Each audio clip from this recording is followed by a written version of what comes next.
Oh Lord, here we go again. I just dropped 2 tabs and I lost my friends. Oh Lord, here we go again. I just dropped 2 tabs and I lost my friends. I'm like, oh Lord, here we go again. Hey, what is up? We are back, Rip City Real Talk.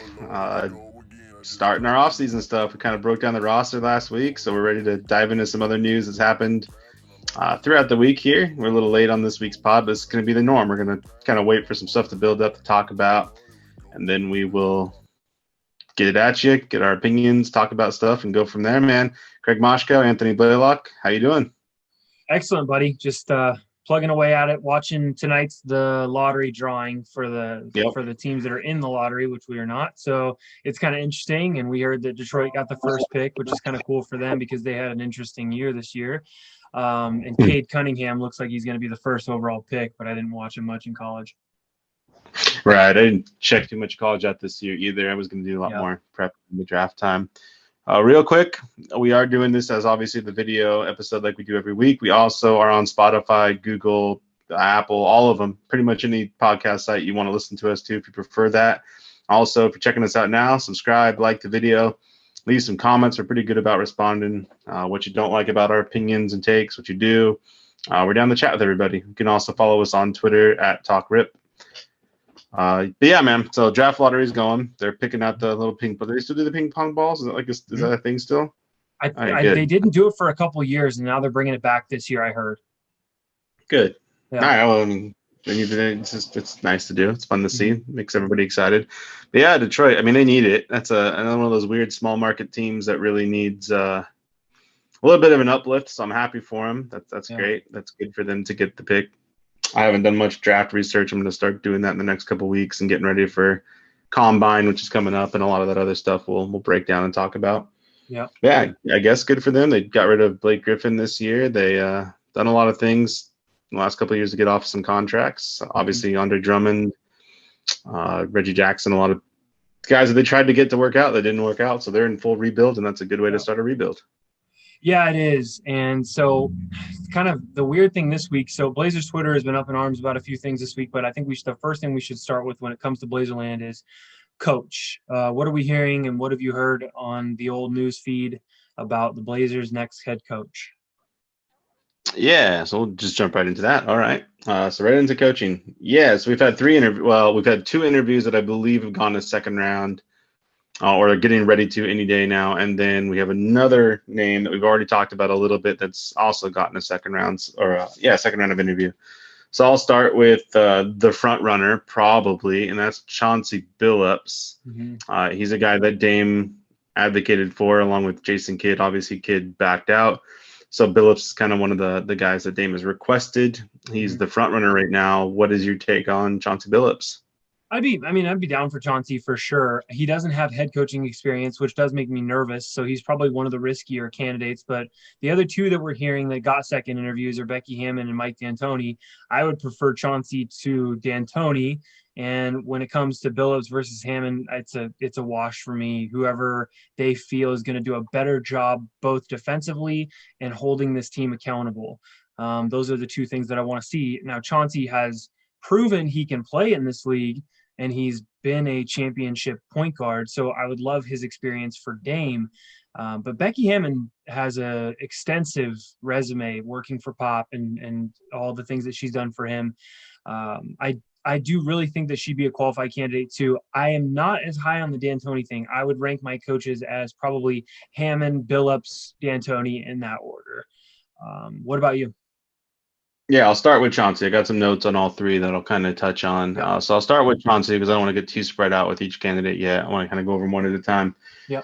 So you've already touched on a couple of things. Obviously, at point guard. I think it's ironic because I'm pretty sure every single coach all 3 of these guys were point guards. I don't know if D'Antoni was actually a point guard, and in that time and age, back when he played, it was probably more just of a guard. But still, Chauncey was a point guard. He did win a championship. You're absolutely right with Detroit. Multiple good All-Star years with Denver and Detroit. Yeah. He has that going for him. I think point guards in general, apparently they tend to transition really well to the NBA. I mean, you have to be able to read the floor. You're the one that's calling the shots.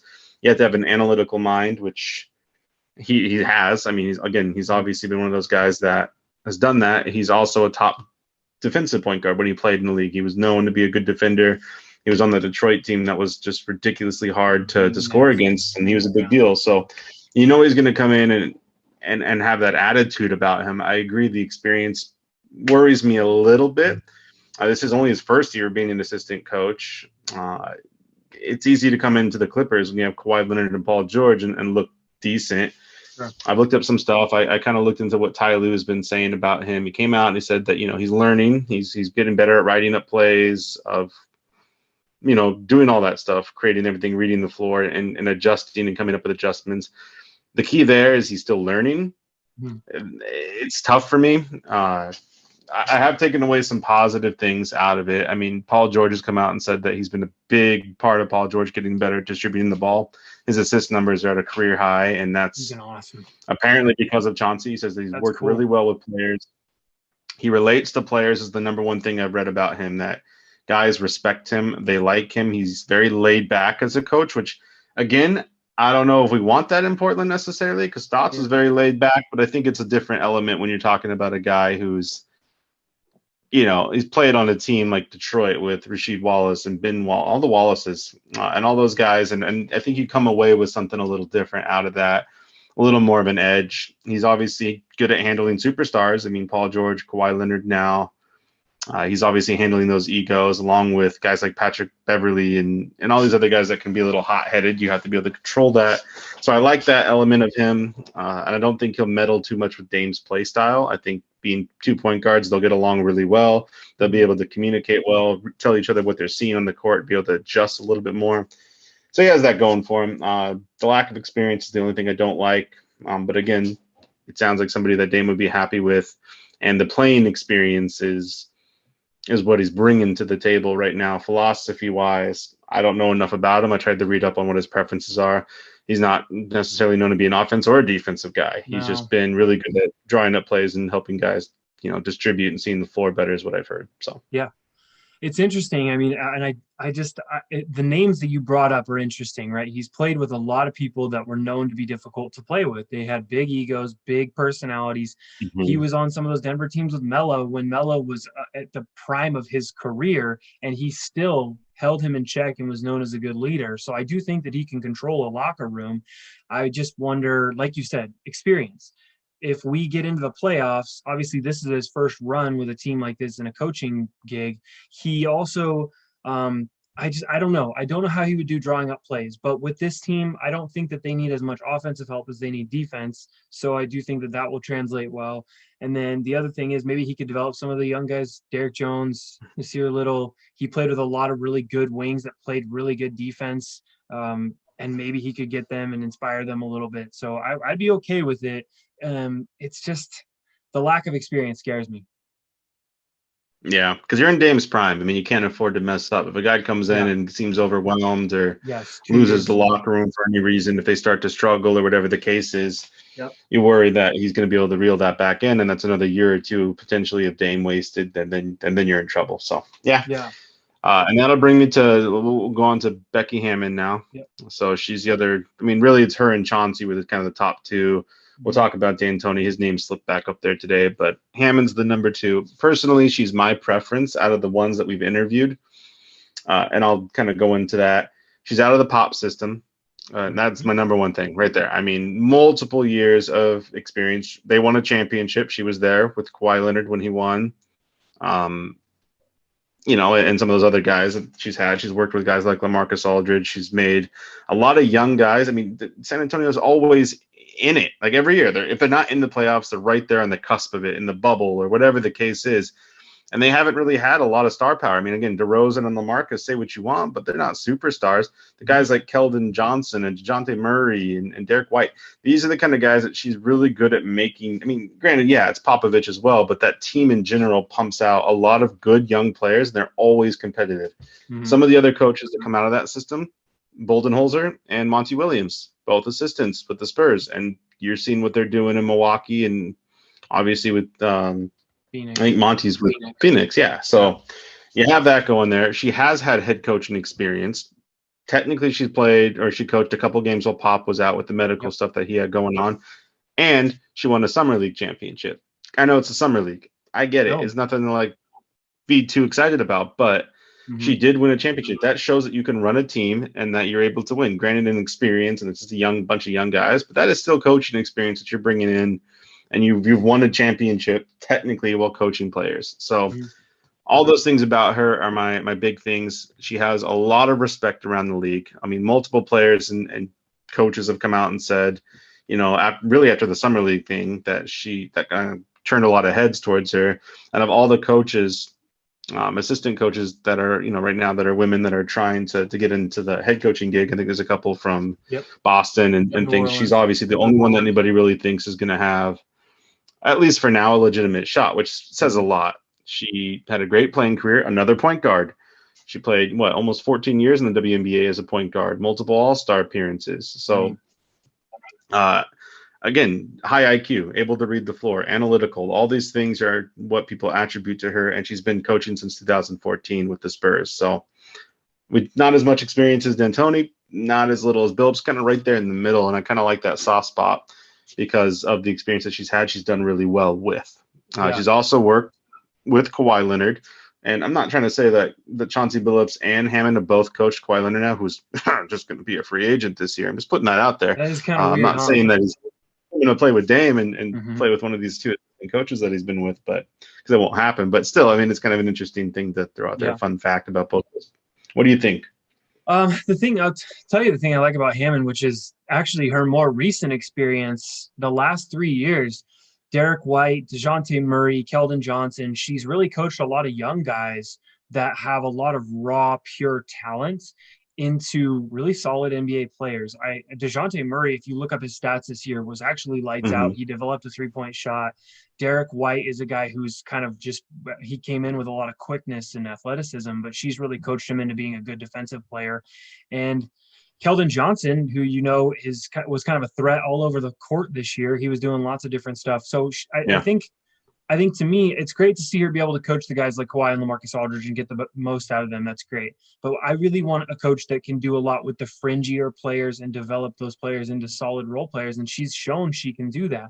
Accountability, defense, and the other thing is, if she can draw up plays, we know for a fact based on her summer league experience and the head coaching experience she had when she was filling in for Pop, we know she can draw up plays. We don't have to worry about anything like that with her. She's a point guard. She's smart. There's just all these things that make sense to me why she's my number one as well. Plus, I do think that Jody Allen would like to hire the first female head coach and make that history. That would make a lot of sense to me as well. I'm curious about the interviews, and I'm curious about head coaching experience, which leads us to our third guy. What do you think about D'Antoni? Well, and again, real quick to touch on your Becky Hammond thing, I think that was great what you said, because when you think about some of the guys that she's worked with, similar to a lot of the guys that we have. I mean, young, athletic, raw talent. Anthony Simons, Nasir Little, even Derek Jones, if he decides to stay here and we decide to keep him. Those are a lot of the Keldon Johnson type players, the DeJounte Murrays, that she's had to work with, Lonnie Walker. Like a lot of those young, they're just very athletic, lanky, long kids that get drafted, and all of them have turned into really good role players, which is something we're going to have to do with Cap, because we're going to have to turn some of these kids into, NBA caliber role players on a consistent basis. So I'm glad you brought that up, because it is a big deal when you think about the guys that are the younger kids on our roster, outside of the Dame and Nurks and Covingtons and Ben Simmons. CJ McCollums and those guys. So So the third guy, I don't think he needs much of an introduction. Mike D'Antoni, ex NBA player, ex coach of the year. You're talking about experience in a coach. I don't think it gets much more experience than Mike D'Antoni at this point out of anybody that's out there. Really, out of anybody coaching the league outside of maybe Popovich. I don't know who's got more head coaching experience that's still really alive and kicking. So maybe Carlisle is the only one who's close, and he's a free agent as well. So maybe.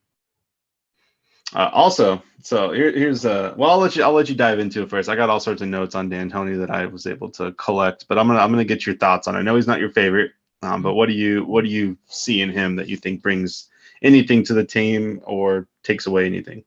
Yeah, I think there's a few things. I don't think he ever fully lost the locker room. I don't think he was ever a terrible coach who had terrible records. He always maximized his players, and I feel like he did a nice job. He would get, I think, if Dame's ever going to win an MVP, it would be with D'Antoni as the coach. They would Yeah. pace and space it. He would be, I would hope that he could unlock Dame as a lob passer and an assist getter. Because Dame did up his assist numbers this year, but we just don't feel like he's a good enough lob passer to unlock some of these guys. So if you want to talk about unlocking Dame and managing the locker room, D'Antoni would be great. From a defensive standpoint, you'll probably have metrics or something that you've looked up. I didn't research this a ton. I just don't think he's a fantastic defensive coach for two reasons. Number one, he does a drop scheme, which can a lot of times, which can be outdated. And then the other thing is, I think his teams play with pace. So when they're scoring a lot, they're probably getting scored on a lot as well because it's a run and gun style. And that may be different when he had Amari Stoudemire and he was coaching in New York. That may have been different in some of his other stops. But when it came down to the Houston teams, which is the most recent experience we have, he did run some PJ Tucker and some Rocco small ball 5 lineups, which were a lot of switching. I just don't think he's ever had a great defensive team. So Well, that's the one thing. He's had one good, really solid defensive team where they were 6th in the league, and that was actually the year that they were a Chris Paul hamstring away from the finals. Sure. But that's a team that had Chris Paul, Mbamute, they had PJ Tucker, Patrick Beverly. Covington. I mean, all sorts of guys. Trevor Ariza was on that team. Capella? That was a Capella team, wasn't it? I'm pretty sure Capella was young there. Yeah. So I mean, he's had. That team was stacked all over. Chris Paul, for goodness sakes. I mean, they had a defensive guard, which, again, we've talked about Portland not having. So they were stacked all over the place. And then when you add an MVP in James Harden, it's pretty – I mean, you're putting pressure on teams. And then when you're able to have all those different wings that can move all around and stop everything, I mean, that makes a big difference. I mean, you talk about Portland.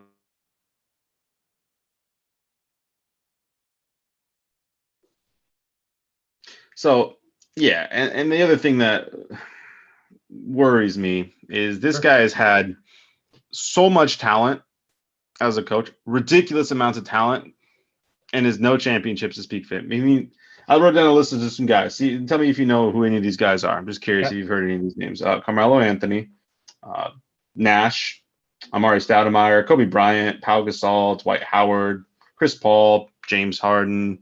I mean, any of those guys ring a bell to you? Yeah, I know a few of them. And then so it reminds me of Stotts. Stotts gets the best out of his top end guys, but developing guys like Luke Mbamute and things and Chief Aminu and things like that. It's just there's a lot of really big similarities between these two guys. And I just don't see it being that different than what we've already had. Plus, he's already aging. I think he's close to 70 or 70 years old. So it's one of those things where it's like, let's get some new blood in here. If you want to shake this up, I understand it's Dame's prime and you want to unlock that. I just don't go with the safe hire. Hire somebody that's got the risk of being an actual, because the championship coach, 3 out of the last 4 years, they've been in their a new system or their first year of coaching. So, you're looking at guys other than, I think Steve Kerr is the exception to that. And obviously that team was stacked, but you're looking at newer coaches that bring in this different voice and really get the best out of these teams. I'd like to see something like that myself. Yeah. So we'd be much more fast-paced. I mean, 7 seconds or less. It's the famous offense of D'Antoni. Yeah. But we're not a fast-paced team, and that's because Dame is a half-court player. I mean, CJ's a half-court player. They're ISO scorers. They're not that fast. I mean, Dame has a great acceleration when he wants to get around somebody, sure, but that is because he's walked up and dissected where the defense is and knows when he can do it. We've been terrible in fast breaks. You watch the Portland watch him do a fast break. Watch it. See how bad it is. How many 3-on-1s we've messed up. I mean, I'm sure you could try to coach some of that, but I also think it's a lot of personnel. CJ and Dame, that's just not their style. They get assists. I agree. Sure. I mean, both of them are good assist guards, but that's more so because they've been able to read a defense and set it up versus pushing the pace. Now, we'll talk more about this later, but personnel can make a big difference in that. You bring back a guy like Norman Powell, and now you don't have CJ anymore, depending on what happens there. Now, all of a sudden, you have a guy that's aggressive that can go downhill and attack the rim and get out and hit a three. And that does open up the ability to push a little bit more. And maybe you bring back Derek Jones and you use his athleticism. There's some things that can come into play that D'Antoni can help with. Sure. But I also I also feel like we already shoot a lot of threes. We were third in the league this year at 40 plus attempts. I mean, we weren't making as many of them. We struggled, especially in playoffs, to when you rely on the 3-point shot, we saw what happens. When you're that fast and you shoot a lot of threes, you're giving up bad defense, transition defense, long rebounds, teams pushing on you. We don't have the personnel to get back and to stop that, to be able to read it.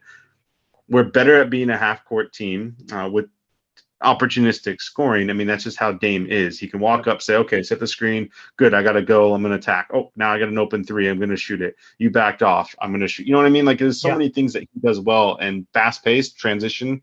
That's not Dame's game. It's never been Dame's game. I mean, everybody can say, oh, well, Stotts has never coached it. We don't know what his game. No, the dude's 30 plus years old. We know what Dame likes to do. I mean, it's just, you're not going to take that away from him. So D'Antoni just doesn't seem to fit. I agree.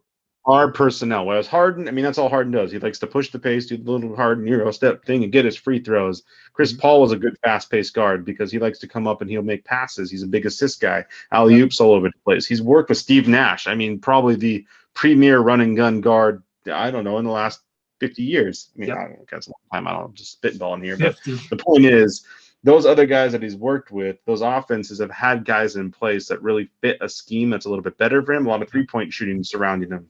We don't know what the three-point shooting is going to be like with the Blazers. And if you have things your way here in a moment, we're going to discuss, we're going to have even less three-point shooting. So I just don't feel like he fits a lot of things. I think you're right. I mean, getting Billups or Hammond gives some fresh blood.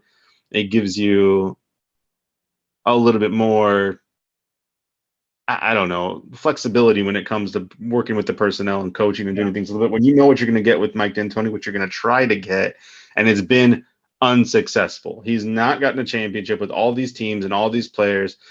I mean, yeah, he's got some conference finals, great. And if that's what we want to shoot for, he's had more talent than Portland has, and he's done less with it. So not my favorite guy. Yep. I agree. But I will say this. He was a Blazers assistant coach in 2000 and 2001. So we've had D'Antoni on the team. He was on the squad back in the old Jail Blazers days. Just kind of throw that out there at you in case you didn't know that. I didn't know that. That's kind of interesting. Yeah, I don't know why he would want the job, but he's been an assistant for Brooklyn. I don't know. I mean, obviously that experience translates all over. well, but yeah, it's whatever. So, okay, what do you want to transition into next? All right. Well, that's about all I got on the coaches right now. We'll continue to follow up as we get more word on. I think it'll be like next week. Playoffs. So if that's their guy, we may be waiting to hear any kind of an announcement from that. So we'll keep touch and we'll keep updating you guys on a weekly basis or however often we do this until we hire somebody. So next, lots of coaching stuff. And before we get into some of the more heated discussions, I think that we'll probably have, I want some positive news. I want some good news to get out there. We haven't had a lot of good news the last couple of weeks, being eliminated from playoffs and such. But Damian Lillard is officially decided to join up with Team USA to play in the Olympics in Tokyo this year. So that's pretty cool. He's no medal for him yet. I feel like all the greats at some point get a medal. So the team is absolutely stacked. I know Bradley Beal, Tatum, Kevin Durant, Harden.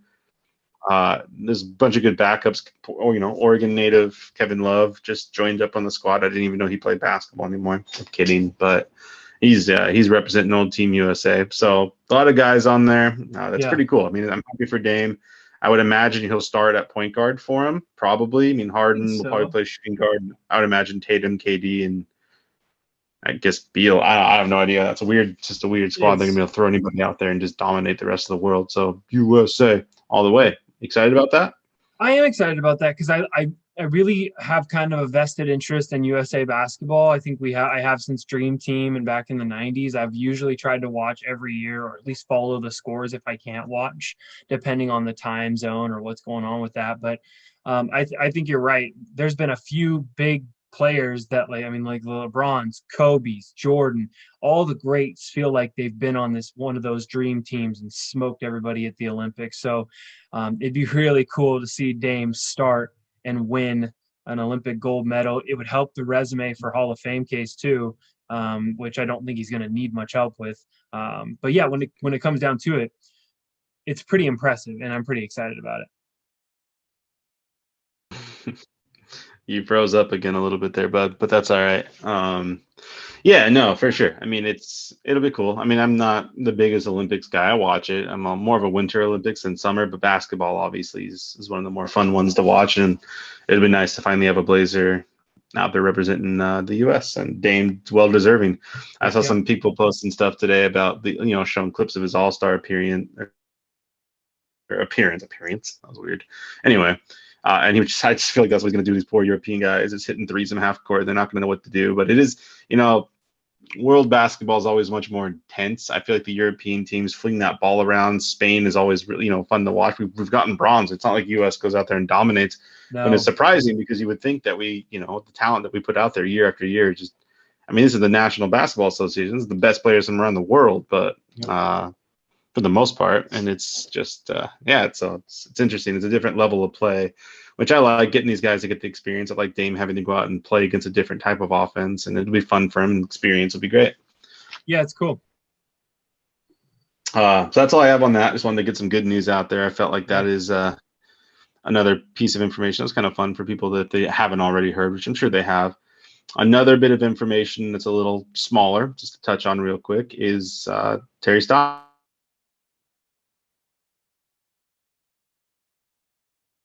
Were kind of the top two that I heard that they were in. It's interesting. Stotts going to Indy. Sorry, just restarted it. Keep going. Oh, well, I was asking you why you're interested, or why it's interesting that Stotts is going to Indy. Yeah, I'll be honest with you, man. I want to see Stotts get a team like Indy and do well with them. Obviously, with the history that they have, so they have Kevin Pritchard right now, who's a former Blazers GM. They had Nate, who was their former head coach, and now he's with Atlanta, and he's crushing it, dude. It's so crazy to watch him. I feel bad I think he got kind of a bad shake when it came down to it. Nate McMillan did a good job in Indiana, and I think some bad stuff happened to him.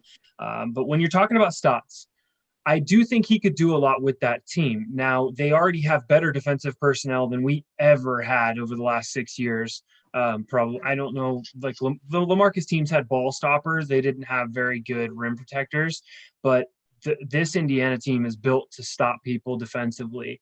And then I think Stotts can help their offense. I think he can take a guy like Karis LeVert and make him a very good player in pick and roll, ISO, whatever he wants to do. Karis LeVert is going to have a pretty big leap, I'd bet, under Stotts if he stays there. Yeah. So I think Stotts should get the job. I hope he does. But Steve Clifford makes a lot of sense for them too. If you think about, like, defensively, they have good players. He could help potentially unlock Sabonis because he's worked with a few good bigs. I mean, Vucevic had a lot of good years with Clifford. So it's kind of whoever interviews and does better. But I think Stotts has the best resume of all those coaches that they're interviewing. I agree. And I would love to see him go, to a young team like.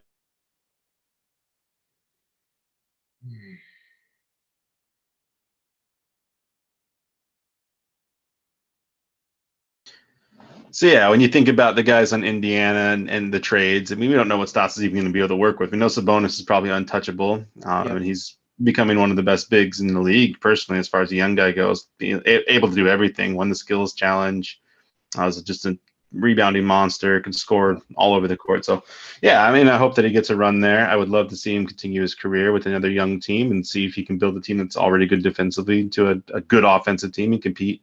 East is weak. It's always going to be weak. You can have a couple teams at the top there that are always tough, but they'll have a chance to make playoffs again every year and work with that roster. So, yeah, pretty cool. Pretty excited for him. I hope that works out. We'll keep everybody updated on him there. And that's all I have for, like, some of the smaller, like, bits of news as far as actual official news goes. And I think that brings us to speculative stuff. Well, I can't talk. And this is you and me have been chatting about this pretty hard since it's obviously become a national thing now as far as rumors go. And that is obviously the Ben Simmons for CJ McCollum trade. It's they got knocked out in Game 7. Ben Simmons has been bad, historically bad in some aspects, mainly the free throw percentage. Just literally broke NBA history. He's worse than Shaq and Dwight Howard at the free throw line. Pretty sad. But I mean, he only topped 10 points a couple times in the series. He only got over 4 to 5 attempts a game. It's not good, in my opinion, but that is the name. So at the same time, that kind of a performance has now potentially made his value go down to the point where a CJ McCollum for Ben Simmons trade is possible. And that's where things get interesting. It's like you want a guy that's played that bad to be the guy that you trade CJ McCollum for, but he's also been good. So it's kind of one of those weird opportunities to get a potential all-star. You know, a guy who's been an all-star, defensive player of the year candidate every year.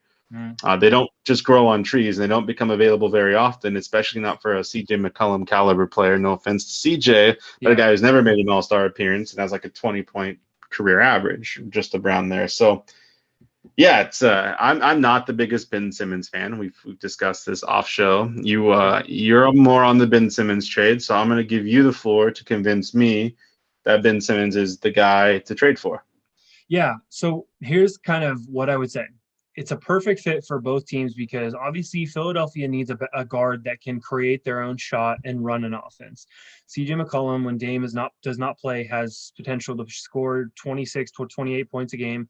He can give you almost double-digit assists on average, and he's not a great rebounding guard or defensive guard. So you kind of want him to play your point guard and defend or hide him on defense if you can.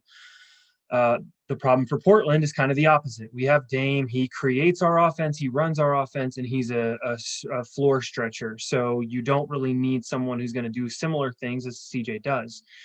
Dame has improved his assists a lot over the last couple of years. I still don't think he's a very good lob passer, and I still think he struggles to initiate an offense outside of getting his own shot at times.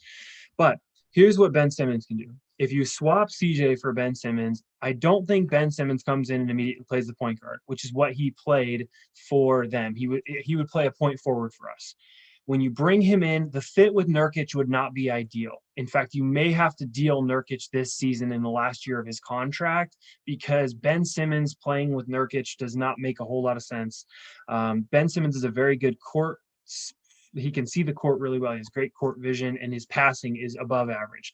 The reason I would make this trade, though, is because Ben Simmons, if you remember that Philadelphia game in the first half of the year against Portland, Ben Simmons absolutely destroyed us by picking up Dame at the point of attack when he crossed half court. He locked Dame up and made Dame probably gave Dame one of the worst games of the season he had this year. So you want to talk about like a top 3 on-ball defender. That's something that Portland has not had at all during the Dame era. So he could pick up the opponent's best player, and it doesn't matter how big they are. He can guard Giannis. He can go all the way up to guard Chris Paul if he needs to. And that's something, a versatile defender like that is so hard to find. Offensively, he's not going to help much. In fact, I would say historically bad offense. He would need to see a sports psychiatrist, and he's going to have to work on his shooting this year. And I'm not talking about 3-point shooting. I'm talking about like free throws. That's embarrassing. He needs to gain some work ethic. He needs to work really hard in the gym this year, and he needs to see a sports psychologist because some of the stuff he did in this last series against Brooklyn was ridiculous behavior on the offensive end of the court. He was terrible.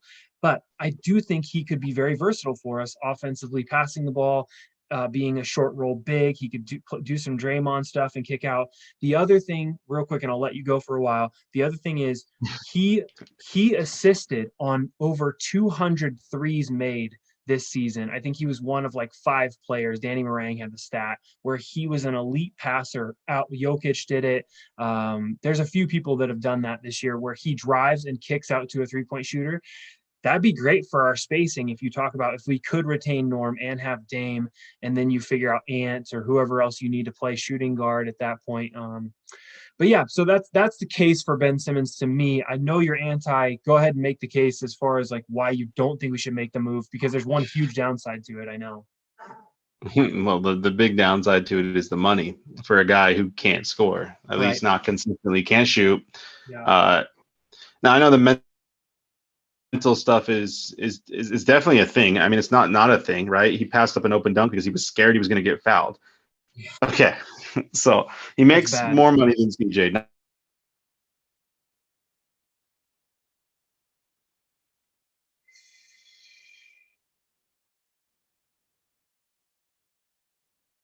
Not much, but a couple million more a year. He's just he's going to get upward of his contract, but at the same time, that Dame is making that kind of money, which is fine. I mean, if you have a chance to get a guy like that, you're probably paying up for a second star for Dame regardless. But a second star to me is as a two-way guy. A guy can at least be respectable. That defenses, I mean, have to respect. Everybody knows that he's going to go to the lane. He's going to kick out. I think I'll give you this. I think Dame will help with that because he won't be relied upon to bring the ball up. Yep. At least not all the time. I mean, there'll be times where Dame will probably go off ball just like he did with CJ, and I admit that Ben Simmons is better suited to bring the ball up, and maybe even Dame. Maybe we see Dame a little more off ball, but I don't care for it because I think Dame's greatest strength is the ability to dissect the defense and attack, and I think he still needs to be able to do that, and he does that a lot when he's coming up the court and reading the defense. I could be wrong. I hope I am. But that kind of money for a guy who you cannot rely upon at the end of games, sure. It scares me. I mean, I saw Dame go out and play hero ball in those 2 overtimes against Denver, and the rest of the team shot like 1 of 19. Ben Simmons is going to be in that class of 1 of 19. He's not going to help you score. I mean, maybe he can get down and push the pace, and he's a great dunk guy. I get that. But I also think you have to look at the rest of the personnel that we have and with the money. So there's a couple of things that would need to happen to me. I don't necessarily think we need to move Nurk. I think having Nurk there, at least defensively, is just fine while keeping Ben Simmons. I do think offensively you run into that issue, but I also think that Simmons can draw enough attention and make the right passes and throw more lobs to a guy like Nurk, where Nurk doesn't have to sit down low and he can be more involved in different aspects of his game where he's a little more suited to be, getting single coverage and things like that because they're going to have to go help out with Ben. The thing that has to get done, in my opinion, the only way that this kind of a move works is if you get rid of Jones, whether he opts out or you include him in the trade or you just trade him in general to somebody else or whatever you do. That $10 million opens up the kind of money that you're going to need to bring back Norman Powell. And that's the key to me. That's the biggest thing with the Ben Simmons for CJ trade. You're trading away a shooting guard for, I mean, I don't even know where you would put Ben Simmons. I think he's better suited at small forward because of his size. I think he can do things that guys like Mo Harkless couldn't do. He's even a better offensive player, probably points-wise, than a guy like Harkless was, or even really Batum. He can do a lot of those things. Can't shoot like Batum, but he can give you that kind of multifaceted role where he for our team would probably be best suited. However, you're giving up a 20-plus point shooting guard. You have to have those points back, and you have to have a guy that can come in and play shooting guard because I don't think Ben Simmons is going to be your shooting guard. I just don't see it because who's your small forward? You can't afford him with Derrick Jones. So that means Norman Powell has to get re-signed, and if Norman Powell gets re-signed, I'm all aboard the Ben Simmons train. Choo-choo, let's go. I mean, it's a matter of having that extra shooter, another guy that can come in and get you 20-plus points a game. It's not going to be the stot system, granted, but it'll be his second, multiple years with the team now to get used to playing with a guy like Dame and stuff like that. So I just the one thing that worries me is a lot of money for a guy that you cannot count on at the end of games, that cannot hit free throws, for a guy that's, primarily used to score around the rim.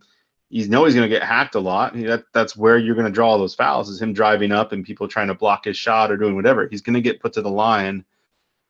And that worries me, that you're just slowing the game down to the point where you're missing just a lot of easy points that you should be getting. However, I do think the passing is great. I don't think CJ is going to be that kind of passer ever. And I do think you open up some more avenues to attack with the offense with Ben Simmons. And I agree, the defense is where his selling point is. That's the selling point. That's what he's being brought here to do. It's not the passing. It's not the offense. He's here to stop the Paul Georges, the Devin Bookers, the Kawhi Leonards, the Mitchells of the world, like all these young stars, the Murrays, that are coming up in the West right now that you have to be somewhat concerned about over the next couple of years, because who knows with the Warriors, but they still have, they're going to get Klay Thompson back. Obviously, Curry's played at MVP level. People, you can't count on them, can't count on them. You can't sleep on them. So you're going to need a guy to come in here and be able to play that defense and slow all these West guards down to the point where you can compete and give Dame the opportunity to keep us in games. And that is, I'll give you that. That's where Simmons thrives. And again, I don't see another star that's going to be out there that's going to be at his age, that has his abilities, that is an all-star. That's going to be available for a guy like CJ around the same amount of money. So the big thing you said, the lack of shooting is going to be a problem. It's a big shooting league. And as much as, Jokic has been effective and Giannis has been effective and Embiid has been as bigs, you're talking about these bigs, they've had to learn to shoot more, or at least get decent at shooting free throws because they do get fouled a lot down there, and that's where a lot of their scoring comes from. The other thing is Simmons is 24. I do think he still has room to grow, but he's got to work on it.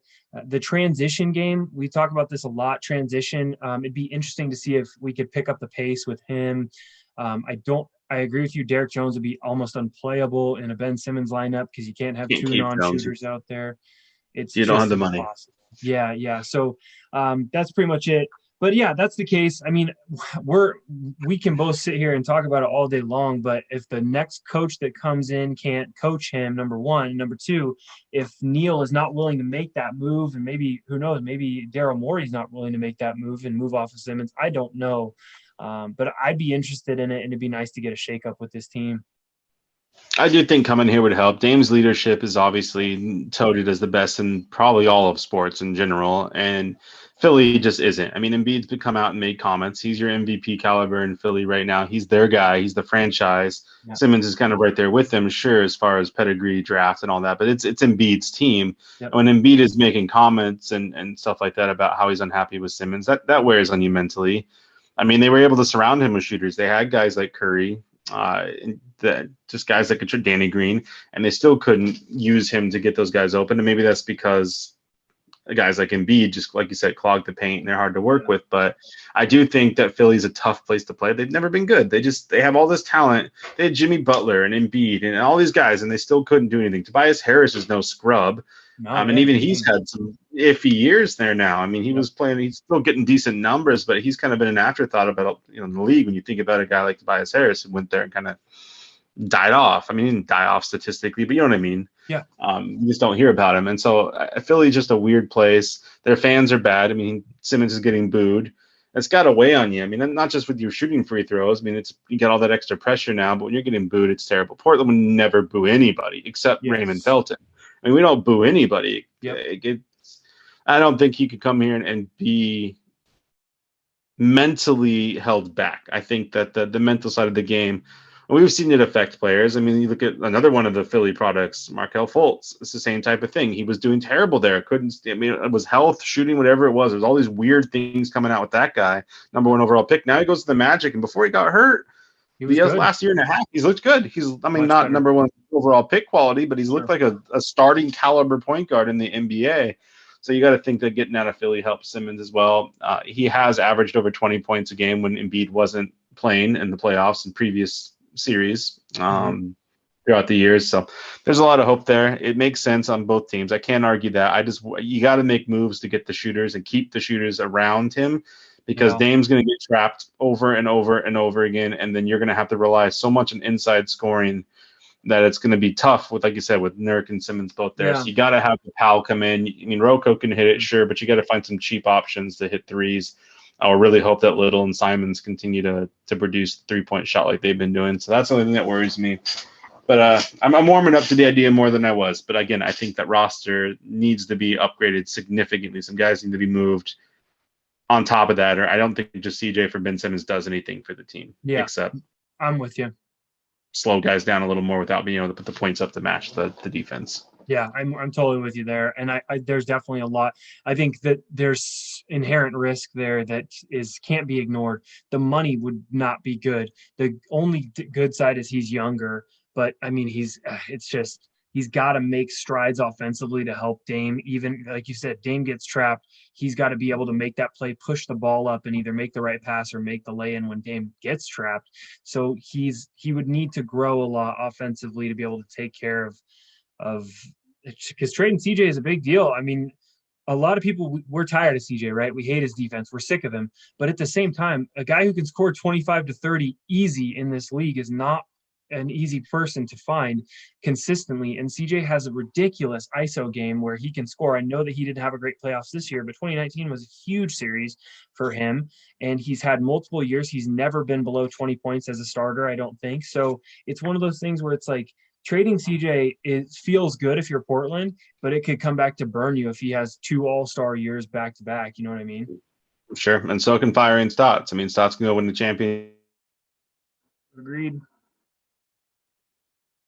With Atlanta. I mean, Indy. Sange is coming. That's the big topic. That's been the big trade name. I'm sure you're going to start hearing all sorts of stuff pop up. The trade CJ thing is going to be the narrative almost all year. Yep. And that's the first of, I'm sure, many names. I mean, the Clippers lose, we could hear Paul George. If Milwaukee loses again, Chris Middleton's name could start creeping up. Indy's got a whole just treasure trove of guys, TJ Warren, Miles Turner, Brogdon, that they're talking about potentially moving. That are all cheaper options and young guys that could easily come in and make you a better team.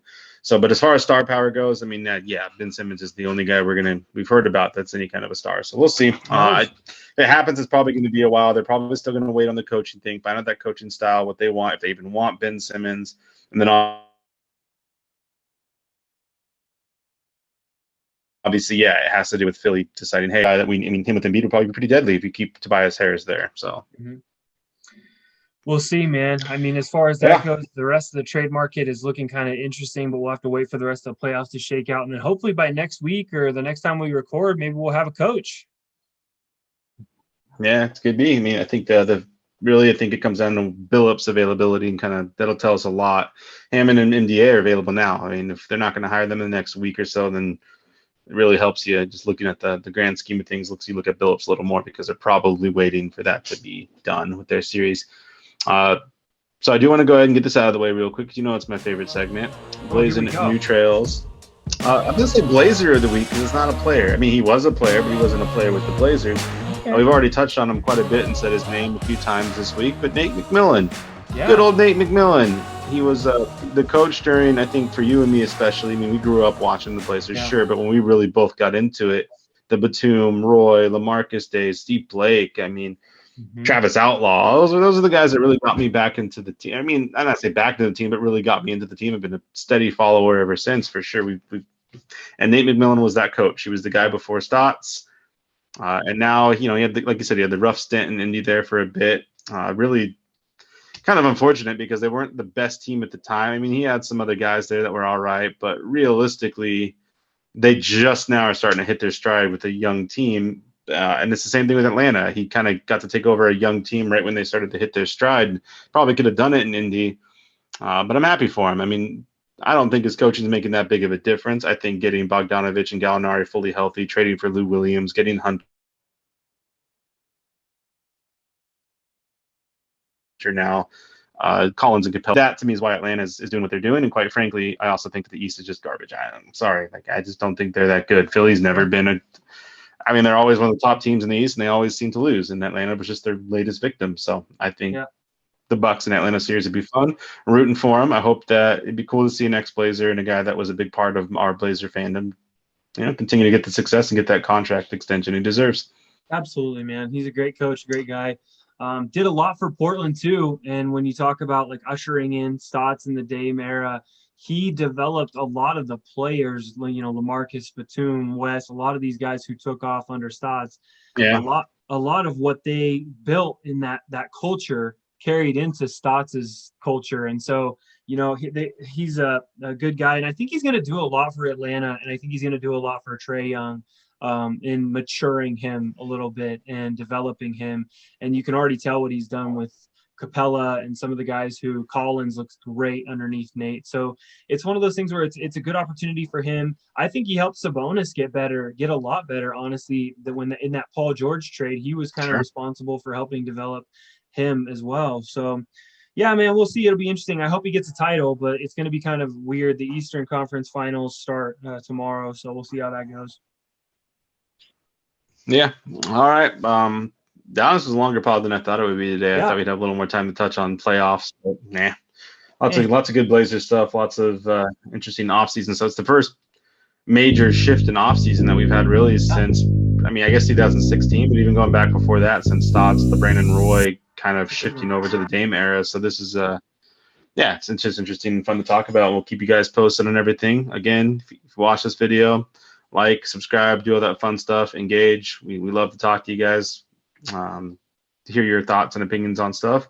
We will continue to do these sporadically. It may not be on a 100% weekly basis at this point. Like we're recording right now, and today's Tuesday. We'll get it up to tomorrow, but we're gonna at least try to give you guys content when we have it. And even if there's shorter episodes, we'll keep giving you guys the stuff you deserve as fans. Yep. Thanks for listening. We appreciate it. Like we said, follow along at Twitter. Leave us some comments. We always love feedback, and we'll try to get back to you as soon as possible. Thanks, everybody. We out. We out.